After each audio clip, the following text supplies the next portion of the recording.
एक बार सेटल हो, कुछ करेक्शन हो, उसके बाद क्या वो पैसा लगाया जाए। जी। आंकड़ा यहाँ एक और नजरिए से भी समझना होगा कि जो एग्रीगेट प्रोपोर्शन है कैश होल्डिंग का इक्विटी फंड स्कीमों के पास, वो 15 महीने के हाई पे पहुंच गया है जुलाई में जी। और ये 5.4% पे पहुंच गया है। जून में ये जो आंकड़ा था ये 4.6% पे था, तो लगभग 1% का यहाँ भी बढ़ोतरी हमें दिखाई दे रही है। अगर हम देखें कि किस स्कीम में कितना ज़्यादा कैश रोका हुआ है, तो वहाँ जो मोतीलाल ओसवाल की रिपोर्ट है उसके हिसाब से पराग पारिक फाइनेंशियल एडवाइजरी सर्विसेज, जो पराग पारिक के फंड हैं जिसमें फ्लेक्सी कैप फंड है, जिसमें ELSS फंड है, तो उसमें सबसे ज़्यादा कैश होल्डिंग है। 16.1% की कैश होल्डिंग दिखाई दी है जुलाई में। इसके बाद क्वांट MF का नंबर आता है, जिसपे अभी हाल में ही सेबी की जांच के सामना करने वाली बात आई थी। तो जुलाई में क्वांट MF की पास जो होल्डिंग है कैश की, वो 14% पे पहुंच गई। जो पराग पारिक है ये पिछले कई महीने के हाई लेवल पे यहाँ पे कैश होल्डिंग है, और क्वांट MF की होल्डिंग जून में 7.2% थी, जो 14% पे पहुंच गई है। तो ये कुछ बड़े आंकड़े हैं जो बताते हैं कि म्यूचुअल फंड हाउसेस किस तरह से कैश के एक ढेर पे बैठे हुए हैं। तो जैसा बता रहे हैं काफी बड़ा आंकड़ा है कि म्यूचुअल फंड हाउस ने काफी बड़ा अमाउंट रोका हुआ है। क्या इन्वेस्टर्स को इससे कुछ फर्क पड़ेगा कि म्यूचुअल फंड हाउस से फंड रोके हुए हैं? नहीं, देखिए हो क्या रहा है कि इन्वेस्टर्स लगातार बाजार में पैसा लगा रहे हैं जी। जो म्यूचुअल फंड स्कीमों में है उनमें SIP के थ्रू, एकमुश्त इन्वेस्टमेंट के थ्रू पैसा जम के आ रहा है। आप अगर देखेंगे तो जुलाई में जो SIP है वो SIP का लेवल भी 23,000 करोड़ रुपए पे पहुंच गया इक्विटी MF में। इससे पहले 18,000 करोड़ रुपए के आसपास था।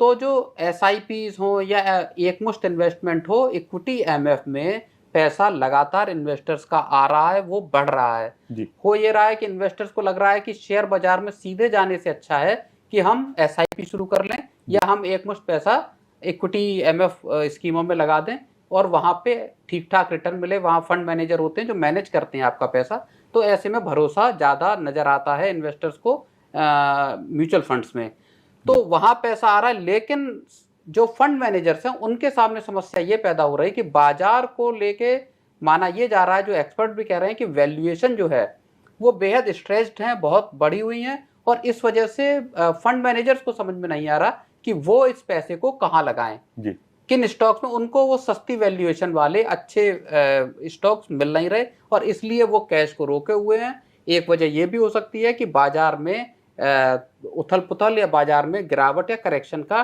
डर भी जो फंड मैनेजर्स हैं उनको नजर आ रहा हो, इस वजह से वो कैश होल्डिंग को बचाकर रखे हुए हैं। और अगर जो परफॉर्मेंस भी देखें मार्केट का, तो जो बजट आया था 23 जुलाई को, बजट में जो कैपिटल गेन टैक्स हैं उसको लेके जो ऐलान किए गए थे वो नेगेटिव माने गए थे। उसके बावजूद बाजार में तेजी जुलाई में दिखाई दी है। निफ्टी 3.9% चढ़ा है जुलाई में, जबकि सेंसेक्स 3.4% रिटर्न दिया है सेंसेक्स ने। और जो बात मैं ये कह रहा हूँ वैल्यूएशन स्ट्रेस्ड है, उसको आप समझिए कि जो 14 अगस्त को जो निफ्टी का 12 महीने का फॉरवर्ड PE है, प्राइस टू अर्निंग रेशियो, वो 20.2 टाइम्स यानी 20 गुने पे चल रहा था निफ्टी का PE फॉरवर्ड 12 महीने के, जबकि इसका 5 साल का एवरेज है वो 19.3 गुने का है। इसी तरह से निफ्टी मिड कैप 100 का जो PE है वो 32.9 गुने पे है, जबकि इसका 5 साल का एवरेज 24.3 गुने का था।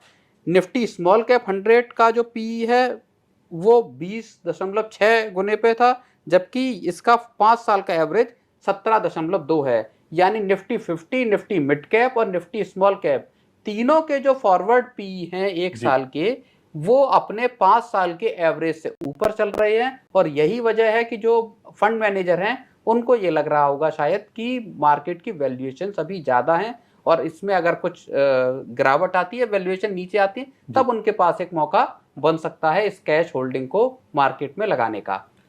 सर, एक रिपोर्ट आई थी कि